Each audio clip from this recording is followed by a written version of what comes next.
Hello, Beth. Welcome to the Women Waken podcast. Hi, Whitney. I'm so happy to be here with you today. Very excited to have you, Beth. I am really excited to get into your story because you have a unique story. Although I will say that it's unique because yours is its own. However, Mhm. it's a little bit common to find that people who have their spiritual awakenings come out of a sort of reality or a life that they thought they wanted, and then suddenly it comes to realize that this isn't what I wanted, and this isn't even who I really am or what I want to do with my life, and then all of a sudden everything changes. So we're going to get into that, Yeah. Beth. But first I want to introduce you and what you're doing right now, the work you're doing that's incredible. You've authored a book called Empowered Survivors. Um, Becoming an Empowered Survivor. Yes. You too can heal from trauma and abuse. Yes. Yes. Beautiful. Congratulations Thank you very on much. writing and publishing a book. Thank That's you. such a huge accomplishment. Takes a Yeah. lot of work and effort, Yeah. and it's such a gift. Thank you. Yeah. So you are an empowered survivor yourself, and hmm you're the found. Is that an organization that you have, Empowered Survivors? Yeah, it's my brand. So I'm the founder and creator of the organization, which is about bringing other survivors together in community and also providing resources for us as we're walking our healing pathways. Yeah. Fantastic. That's hmm awesome. You're also a healing mentor, and you use the phrase hope as, or no, sorry, you use the word heal as an acronym for hope, evolve, and love, which Yes, represents sort of what you're doing with empowered survivors, correct? that's correct. Yeah, it's a framework that I work with people and talk to people about what I believe the healing journey is about. Yeah. Well, that is so awesome and very aligned with my work as a therapist, but Yeah. also with Women Awaken to help people not only heal, but also to rise to their full Yes. potential, to a sense of freedom, greater peace within, and to really be able to release any sort of sense that there's something wrong with us just because things happen to us, life happened, experiences happened that we had no control over. And hmm so often we hold that and identify with that and allow that to keep us from having Yes. the life we deserve. So it's wonderful to have voices like yours that are inspiring people to say, not Yeah. true. You don't have, it's not the case. You are still free and we can do this together. We can Hmm. do this together, rise up together. So, Beth, I would love for you to share as far back as you'd like to go, because I know that in your book, you share about the trauma and abuse that you experienced, and that was hmm early in life. And if you'd like to take us down, what was your earliest memory of that? How did it impact you, and how did it lead you towards the life that you created for yourself that you eventually realized wasn't what you really wanted, which was a more corporate route, a more kind of focused on establishing, whether it was wealth or whatever your focus was at the time that moved into suddenly deciding that you wanted a more spiritual path? Yeah, be happy to do that. I'll touch briefly on the trauma and abuse, and the reason why I touch on it briefly when I talk about it, and also in the book when I've written about it, it's necessary to set the framework for why I needed to heal. But for me, the healing process is the most important part of the work that I've done and what I like to talk to people about the most. So going back to when I was 5, I was sexually abused by my grandfather, and that was the event that really chained me to the foundation of a wall that I would go on to build around myself for the next 45 years. And I did first didn't know that then as a child at 5 years old. You don't really know what's happening to you at 5 when that kind of a thing happens. But that is where my survivorship after being abused began, was right after that. So it's sort of the last vivid memory that I have, very vivid. So when I think about that, all my senses are in play right now when I'm telling you about that, including my olfactory senses and being able to, I can smell him now when I talk about that. But almost immediately after that, I went into default mechanism of dissociation, which I've lived with now for 45 years in various forms, including that I just don't record when I'm in traumatic and abusive situations. So I can't tell you exactly what happened, but I have the feelings and unprocessed emotion inside of me for a long time. So I lived in a home where my parents are also both survivors of things that have happened to them in the past, and there was some dysfunction in my family that was challenging for me as a child growing up. Then I was had an experience when I was in high school where I was date raped and bullied, which was difficult because that was something that I went through entirely on my own in dealing with that, because my relationship with my parents wasn't great, and I actually never shared with them what happened to me. And then most of my friends, because they were bullying me, were not there to support me. So then I went on and married someone who is also a survivor, has been through a lot of trauma and abuse in his life, and it was sort of a comfortable place for me to be for a number of years, about 30 years. And then during that time, various forms of survivorship. I had a very, very busy and chaotic personal life, which distracted me from the reality of who I was trying to be, masks that I was wearing, sort of ignoring what was happening in my life, including inside of me, things that I was dealing with that were in process, but also in my marriage. And by the time I got to the end of the 45 years that I mentioned, the wall that I built for 45 years, I was very much alone and a very lonely person. And it was not a great place to be. But I didn't know that. I didn't realize it, which is part of my story, which is interesting. That all changed for me in June of 2020. I had a hypnotherapy session, and I actually walked into that session because I was having difficulty developing deep relationships with people. And I'd taken a new role at work that was requiring me to do that in a more extensive way than I'd done it before. And I felt challenged by that. And so the hypnotherapy was meant to help me unlock a little bit of why I was having trouble engaging with people. And I met the inside of that wall for the first time, ever. And woke up. There's some things I learned in the hypnotherapy, some events in my life that were fragmented and disconnected, but in my mind came together in a very connected way. And I understood what all of the events meant. I talk about them in detail in the book, but I understand what it all meant. And like I said, I met the inside of the wall. And when I woke up, came back to conscious awareness from the hypnotherapy, it was in a place of all loss of hope, deep despair immediately, because I realized that I had no idea who I was. My entire life for 50 years before that had pretty much been a lie. That's how I felt. And if I didn't know who I was, how could anybody else possibly know who I was? And that was really a very terrifying place to be. So that's what started it all. I came out of that therapy, and within a couple of weeks was ready to do my healing work.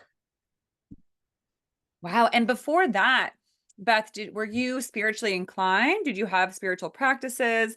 And you said it sounds like you just kind of wandered into that hypnotherapist, but were you doing therapy? Did you ever try to address some of the childhood experiences, the early life experiences? Or did that one session with the hypnotherapist just kind of, like you said, finally allow you to see that wall and the first time you really pushed against it? So there are two parts there that I'll answer. The first part about getting help in the therapy. So I had tried for probably 25 years before I went into the hypnotherapy session to get help. I had an innate need inside of me, but I could not identify. I had no idea why. I knew I wanted to go to therapy. I felt like I needed to be there, but I could not tell a therapist why I was in their office.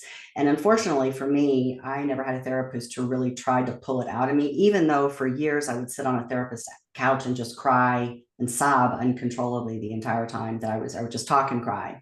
And I never had anybody that probed that and tried to help me figure out why that's the way that I was reacting. So that type of traditional one-on-one therapy didn't work for me. And there are probably a number of reasons for that, probably a whole nother conversation about that with you being a therapist.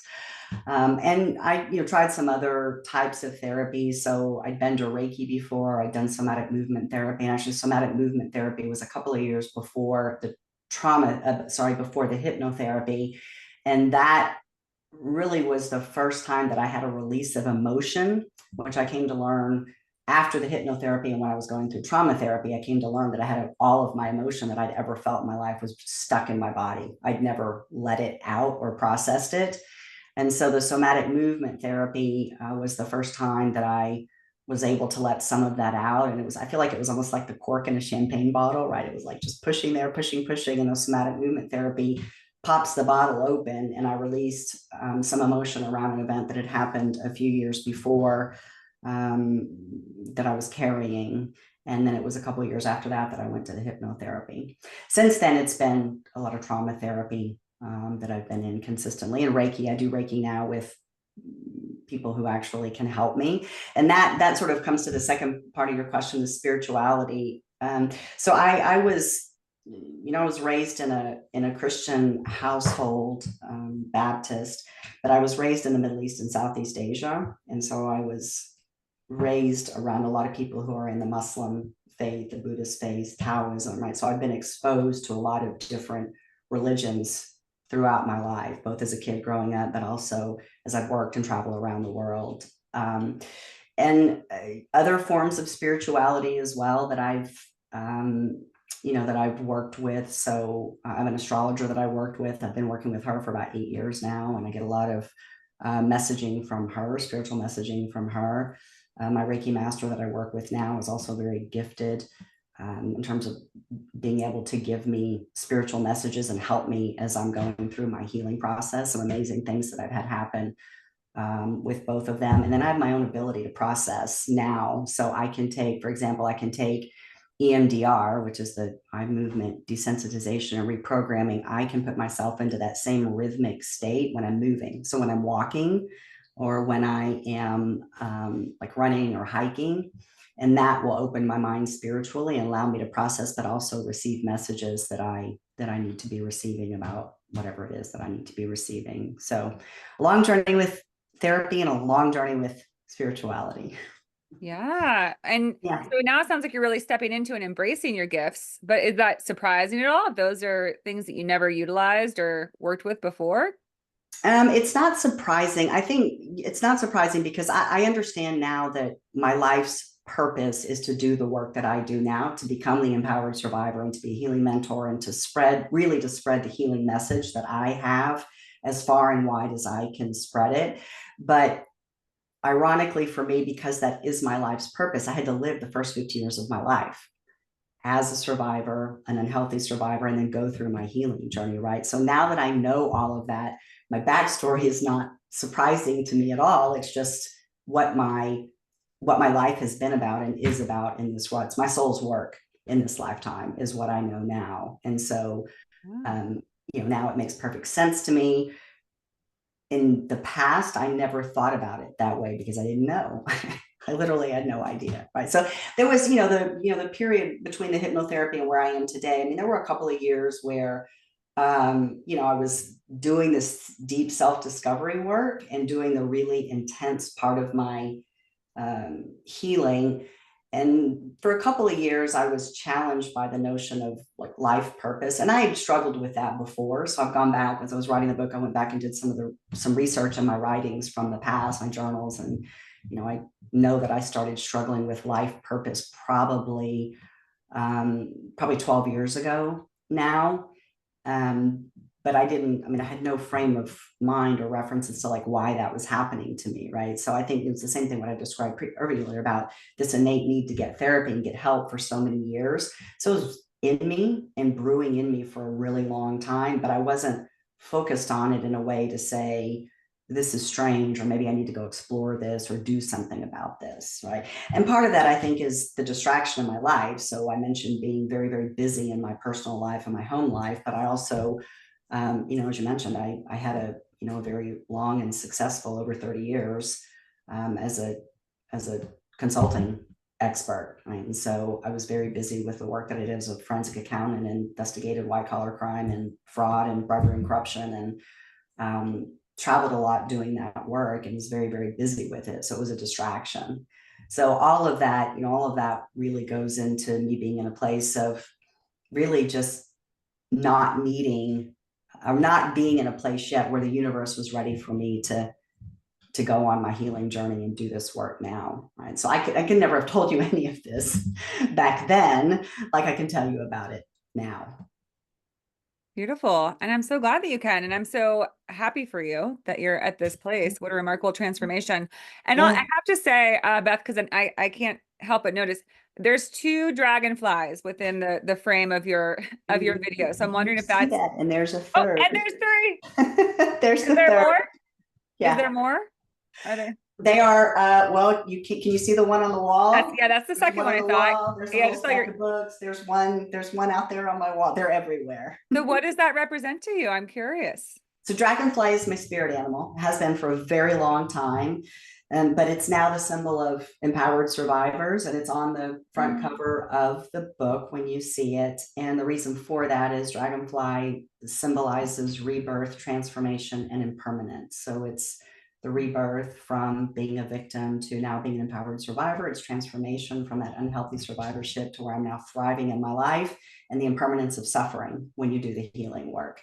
And it really is the perfect symbol for becoming an empowered survivor when you know those three things about what Dragonfly symbolizes. I'm saying it's no coincidence. It's been my spirit animal and with me for a very long time because that's who I am now.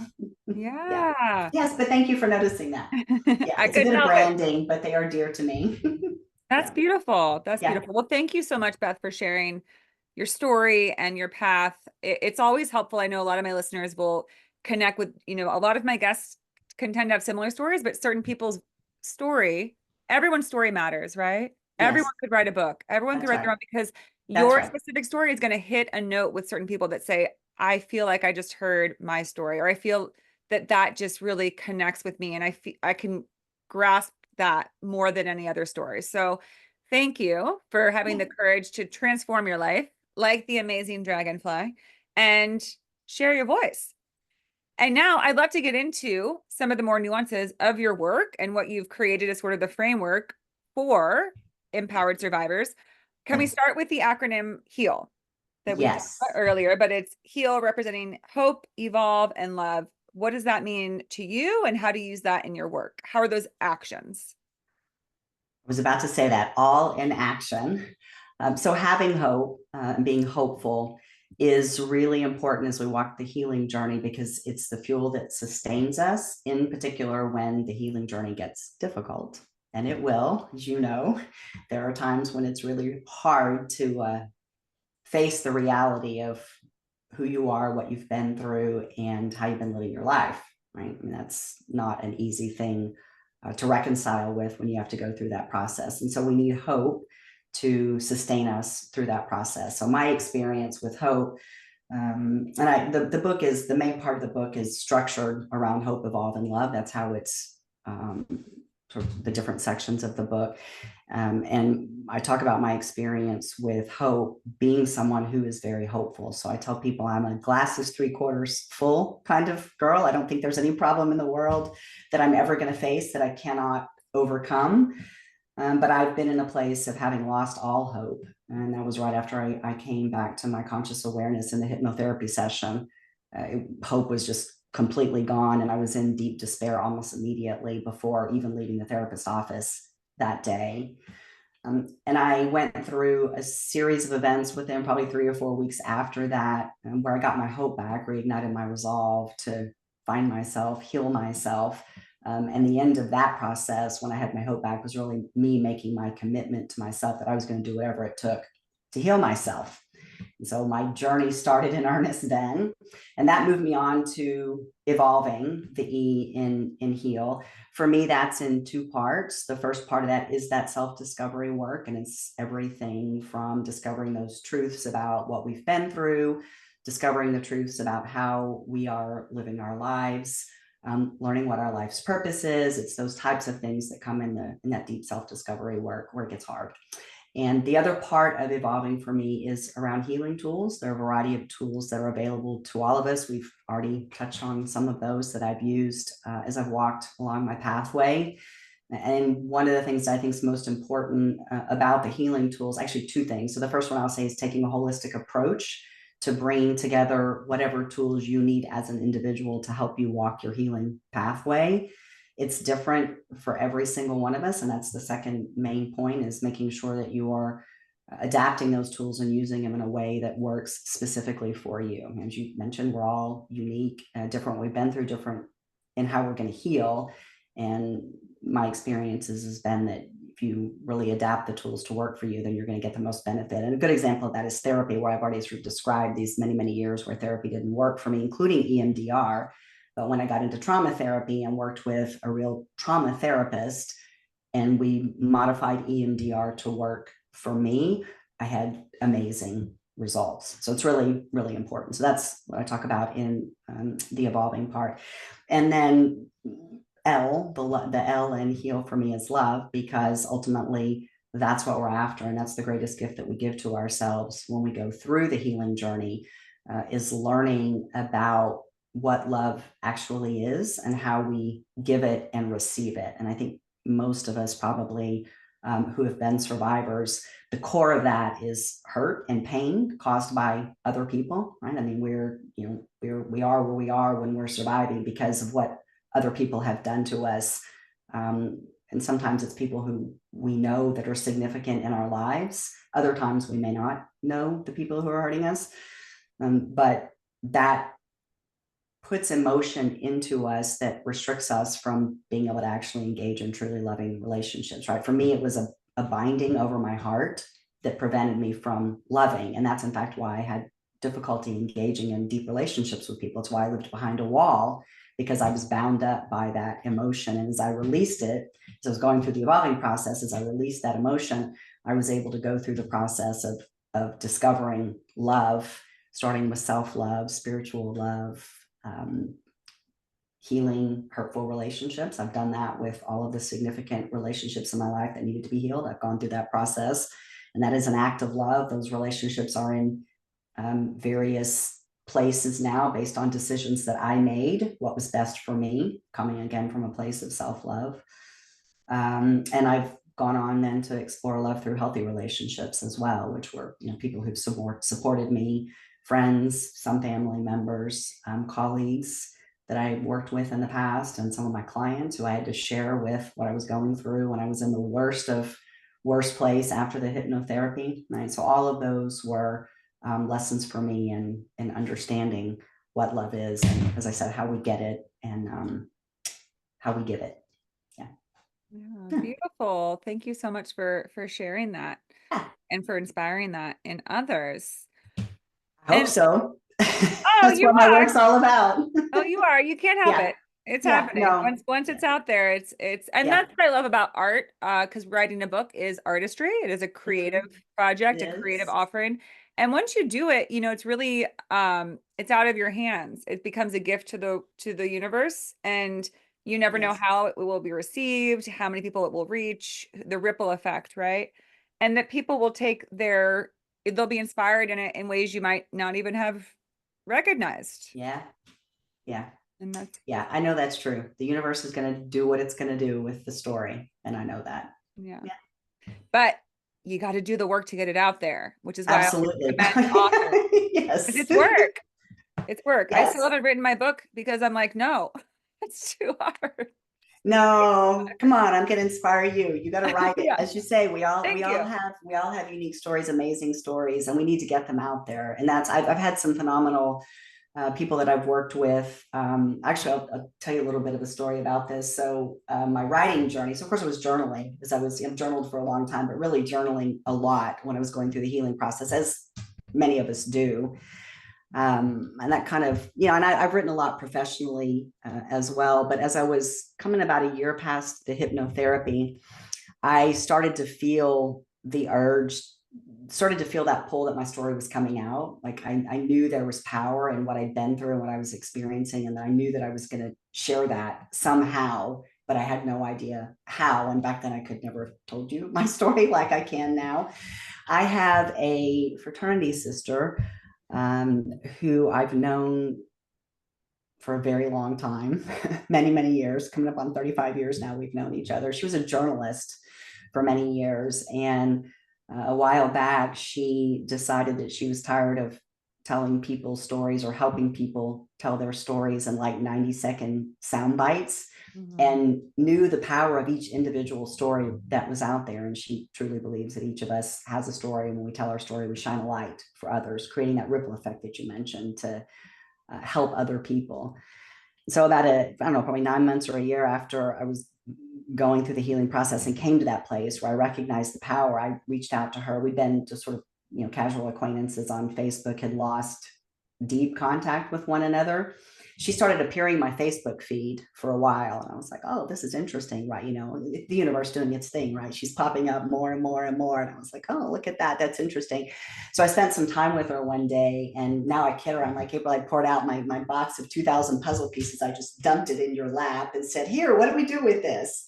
And I've gone on. So I wrote a chapter in a collaborative book with her that came out a couple of years ago. So I call the Cliff's Note version of my story, dipping my toe into the water. And that has now evolved on to where I've written the book, and now actually work with her as a visibility coach. So it's a cool story within the story about getting my story out to the world. But I'm encouraging you, go write that book. You got to do it, Whitney. Your Thank story's you. important. Yes. Thank you. I know. I know. I'm starting. It's happening. Good, good. Okay, so another aspect that you like to offer and share with others is the part of reframing the hardest parts of your healing. So, I mean, Yeah. I think a lot of people, and I know this is a therapist, people will come see me who they know that they've experienced trauma, but they've said to me, I cannot look at it. I can't touch it because it feels like if I look at it and let that dam break, it'll kill me. It's so powerful, it's so strong. So I imagine, and correct me if I'm wrong, but reframing the hardest parts is if you see it as not something that wants to hurt you, but just something that wants to be seen and attended to, it can be a different experience. But I'd love to hear your idea of reframing the hardest parts. Yeah. So that's actually the name of the chapter in the book that is my favorite chapter. And this is where I talk about healing the relationship with my grandfather, who was the first person who abused me when I was 5, and what that process has been like for me. And it's really cool. So I had healed that initially through trauma therapy. And for him, it's all centered on the eyes, or most of it that I've been through with him is centered on the eyes. So you think about the eyes as being the windows to the soul. So for years, I saw his eyes as predatory eyes, like when I would, be in person with him. So I grew up in the Middle East and Southeast Asia, and so I didn't see him a whole lot. And we moved shortly after he abused me. So I didn't see him very often during those years. But when I came back to the US when I was 17 to go to college, my grandparents were effectively my guardians. I didn't need a legal guardian, but that's sort of the role that they served in. So I spent a lot of time at my grandparents' house during college, and some after that. And I can remember, I remember vividly what are predatory eyes, like somebody stalking me, right? So if you think about like the wolf on a National Geographic show, and those eyes when it's stalking its prey, I've seen those eyes, and he had those eyes, and they scared the hell out of me. And they had a lot of fear from those eyes. And so that was the first relationship that I had to heal in trauma therapy, because it was the most significant impact on me, of course, in terms of what I've been through. Um, and with my trauma therapist and EMDR and doing some other things through trauma therapy, we were able to reframe those eyes to now where when I see his eye, and not now because it's progressed now, but I got to a point where when I would think about him, I would see those toy googly eyes that you see on stuffed animals that just kind of, those black and white eyes that kind of spin around. And that took all of the fear of him out of me. And I was able to process that fear and some other emotions that I had inside of me attached to him once I reframed and changed the way that I saw his eyes. Right. And so that was a very powerful experience that I had. I've gone on with him, and this is an intersect of where my spirituality comes into play and what I believe about our souls, and what I believe each one of us is here in the current lifetime that we're in to do whatever our soul is doing in this current lifetime. We've had lives before and we'll have lives after where our soul is doing its work. I've always believed that as just part of my spirituality. I read this book when I was making the decision to write my book. I was studying books about forgiveness, and I read one called Radical Forgiveness by a guy named Colin Tipping. Yeah, that's me. That's totally me. And I was like, wow. It's called Radical Forgiveness. You know why, right? Because the theory being there that if I believe my soul is just doing its work in this lifetime, then that includes my grandfather, having the experience that I had with my grandfather, right? And so there's really nothing to forgive, right? Because it's my soul just doing its work in this lifetime. And so I got there. I got there in before I wrote the book. So that's captured in this chapter called Reframing the Hardest Parts. And I tell that story because I want people to see the progression of where you can go through, right? From someone who abused me and how I lived with that in fear for a long time. And then I processed the fear out and was able to move myself forward in healing, but then going on to accepting, if I truly believe that my life's purpose is my soul's work, to being able to accept that that's what my soul's doing. And I tell people on this notion of forgiveness, for me, it's not about forgiving, it's about letting go, about healing the emotion enough inside of me to where I can let go of the grip that it has on me. I can process the emotion out and let go. And that's and there's a process that I call mirroring that goes along with that. And how that works for me with each of those hurtful relationships is, first, I had to see myself as a survivor, and I had grace for and acceptance of myself as a survivor. And then I've been able to see that same survivorship in the people who have hurt me, and therefore have that same grace for and acceptance of them as a survivor. I see them in me and me in them. Right? And I'm able to just let go of what's there. Right? And I've said it quickly and simply. There's a lot of work that goes into that, but that's how I've been able to deal with it, right? And I don't think that we forgive the unforgivable. And for me, the unforgivable is still with that person who did it, right? So I'm really letting go of my own negative emotions and hurtful emotions to release myself, which ultimately is what healing is all about, right? It's about me individually, about you. It's about ourself when we go through it, and that's what I've been able to do. So that's, for me, that's the reframing the hardest parts. It's interesting that I continue to process in my evolution with that relationship in particular. And I think that's for purposes of being able to share with other people what I go through, and the power of, if you'll really let yourself engage with the healing process and really allow your mind to be open and to receive the healing, it can progress in some pretty profound ways. And I've had a couple of experiences more recently with him where the first one was seeing him as a 5-year-old boy, right? So I was in a Reiki session, and I saw him myself as a 5-year-old, and I saw him as a 5-year-old boy, and I saw innocence and love and humanity. So I saw him before he himself became a survivor, before he himself was hurt, right? Hurt people, that I saw him before he was at that place, which was profound for me. And it was an amazing experience. And then more recently, he's come to me and asked me if I could forgive him, which I said no to. But there's another something else that he asked me to do, which I was able to say yes to, which was about releasing him. I've written about this. Actually, I've written about both of these. I've got a blog on my website. I've got a blog, and I've written about both of these. So there's two Reframing the Hardest Parts continued blogs that I put out there that I've written. So, I mean, if what I'm talking about is of interest to anyone, go read the book, but you could read those two blog posts without reading the book. You'd get enough about what's in the book. It's sort of summarized in the blog post. And then these two talk about these experiences that I've had, which have just been amazing, really, really amazing experiences. Profound. Oh, absolutely. I'd imagine. Yeah. I know that Yeah. there's a lot of people who could benefit from reading that. And what you described, it makes me think there's that phrase that says a wolf in sheep's clothing. Yet sometimes I think of abusers and people who have hurt me as sheep in wolf's clothing. Or Yep. sorry, yeah, and that it's underneath, they're innocent.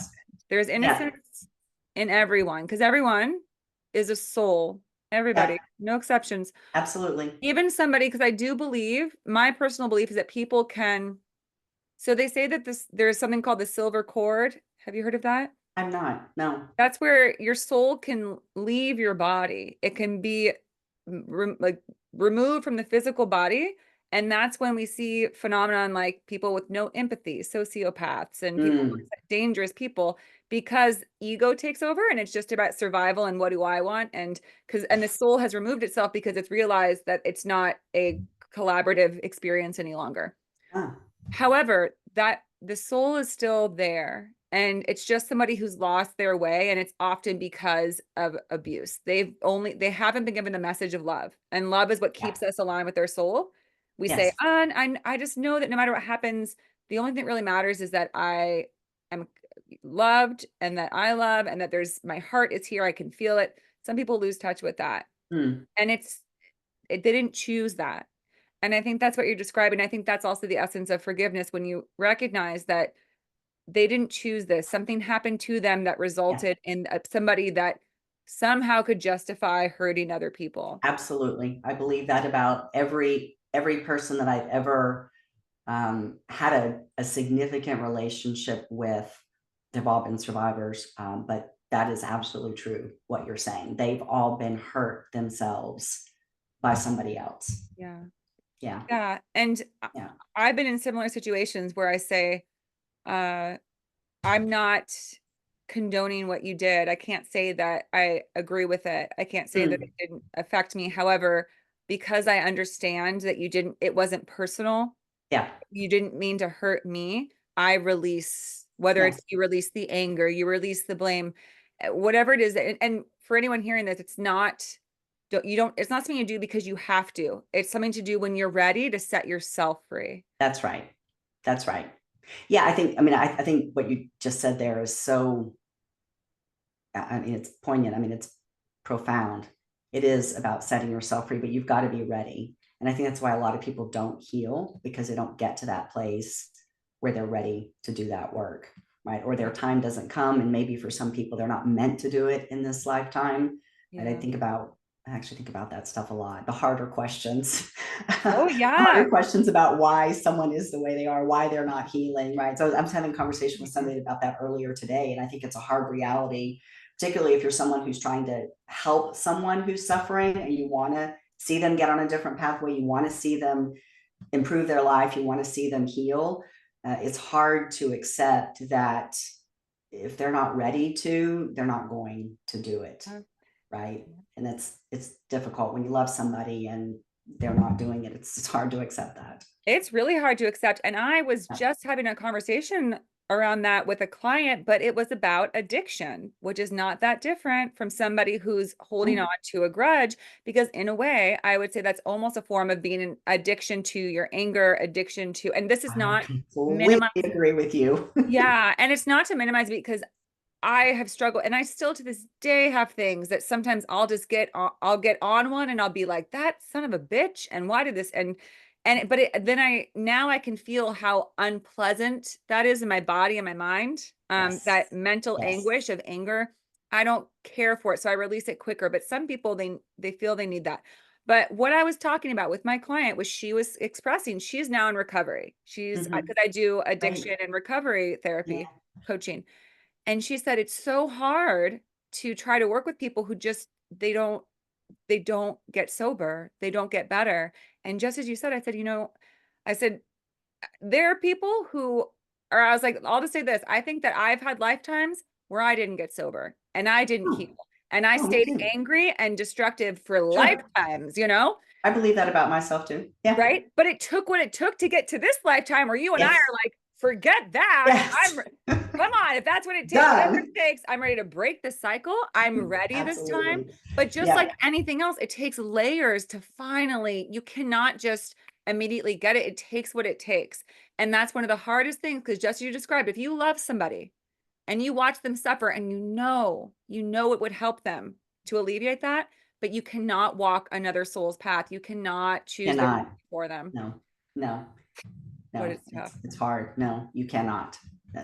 That's exactly right. You cannot. Yeah. I am blessed.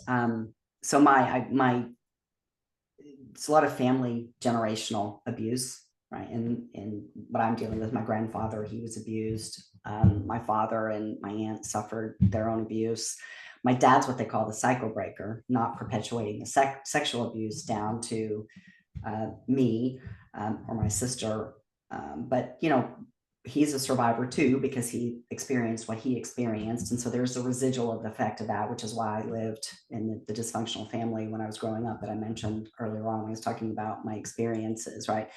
I am what's known as the curse breaker. And so my job in this lifetime is to deal with the family karma and just be done with it and eliminate it. I'm actually living that right now. So I have members of my family that are here living with me and working with me, and it's all for the purposes of moving everybody down that different path. So I've seen it from the people who don't want to heal. I've had that experience with people who just, in fact, I love somebody very, very deeply who's very, very ill with addiction. And he's probably never going to heal in this lifetime. And I had to walk away from that relationship because it was becoming unhealthy for me. And I just wasn't going to live my life like that anymore. So I've had that experience, but I also have this beautiful experience with my family where we're getting to do something very different and all choose together to walk a pathway of healing into lives that are fun, joyful, filled with love. We're thriving. So it's amazing. It's a true blessing to be able to see that. But and I think for me, probably because I see it enough where people don't heal, they don't walk that healing pathway, being able to see in my own family that progress is amazing. It's very That cool. is It is a amazing. gift. Yeah. It is. It's Yeah. special to watch people who you thought maybe didn't have access to that or weren't really open to that kind of connection or releasing, and to see them in that element, in that, because Yes. we're all human, and Mm. some of us try to pretend like we don't have feelings or don't need to heal because it's like, as I said, it's too hard to go there for a lot of people. But when you see people open up to that and start to align and understand different notions about like who we really are and what it takes to heal and how to confront the things that have happened to us and speak truthfully, it's so beautiful. And It is. it's just so it's humbling. It's, helps you to sort of melt, Mm-hmm. soften, because you Mm-hmm. suddenly are, if you started out angry at someone, when you watch them, just kind of be human and say, I just didn't know how to deal with what I was feeling. I didn't know how to speak of it, express it. It's beautiful. Yes, it is beautiful. It is. I tell people that my healing journey has been the most difficult thing that I've done in my life, but it's also the most exquisite thing that I've ever experienced. It really Yes. is. Yeah, Yeah. it is exquisite. That's the word Yeah. for it. That's because Yeah. there's also such thing as exquisite suffering, I would say, because it brings you to the depths of something. Mm. It allows you to so deeply understand what doesn't feel right to you. Because there's a phrase that says you only know who you are by passing through what you're not.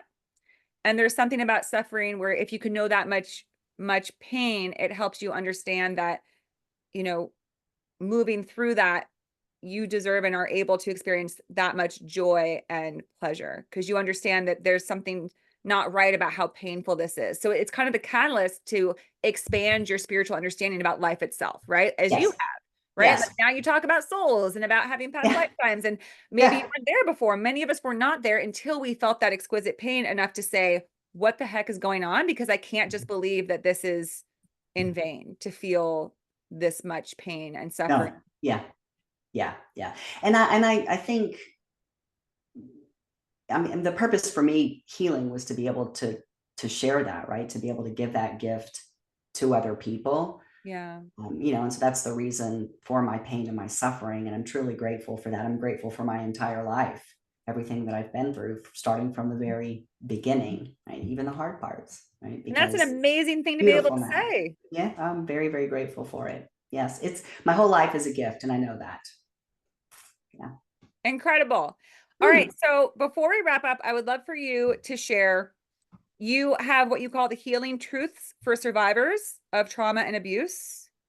Some things, some facets that you've incorporated in your work, just kind of little go-to phrases that help people to understand, just as we've said, that what happens to us isn't always what we thought it was. And Yeah. we can reframe and we can change our understanding to, because here's the thing, when you're ready to get out of the bog of grief and loss and pain and suffering from what we incurred, there's these steps, right? There's stepping stones. Mhm. And it sounds like these are sort of an offering that you've made to help people understand higher truths to help them Yeah. out of that. Is that accurate?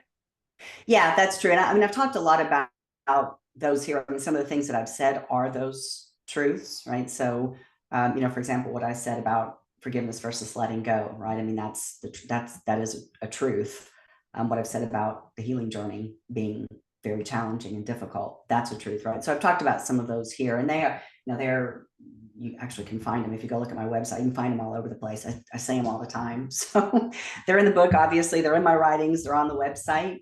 Um, but one of them, the reason why I wrote the book, there are no steps to forgiveness or steps to healing, right? There's no process. There's no, this is how you do it, 1, 2, 3, 4, and magically you're cured. Magically you forgive, right? That's another truth that's out there.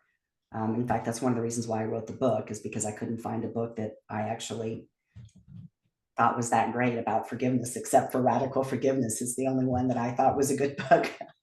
So I wrote my own about what it really means to let go and get there. And that's the reason why I wrote the book. Right. So there are a lot of those, as I sprinkled throughout, and many that I've already said as we've been talking. Oh, well, thank you so much for all the wisdom you shared. And also, that's the best reason in the world to write a book. I remember hearing that, and that's why I initially wanted to write a book, is it said, write a book that you wanted, write the book that you needed but didn't have when you Exactly. were 5, when you were 10, when you were 15, when you were 20, any part of your life. The book that you're like, where the heck is that book about how do I forgive? How do I comprehend this situation? How do I move from this to that? Write it. Just do it. Write it. Exactly. And if you're me, make it look happy. So the cover is bright yellow with a big dragonfly on it. If you go and look at other books that would be in my genres, and if you look at books around forgiveness, they aren't that bright and cheerful and colorful. And mine's a happy story. So it's like, it's got to show that. Right. So yes, you're exactly right. Write the book. And that's what I did. Write the book. And you did it.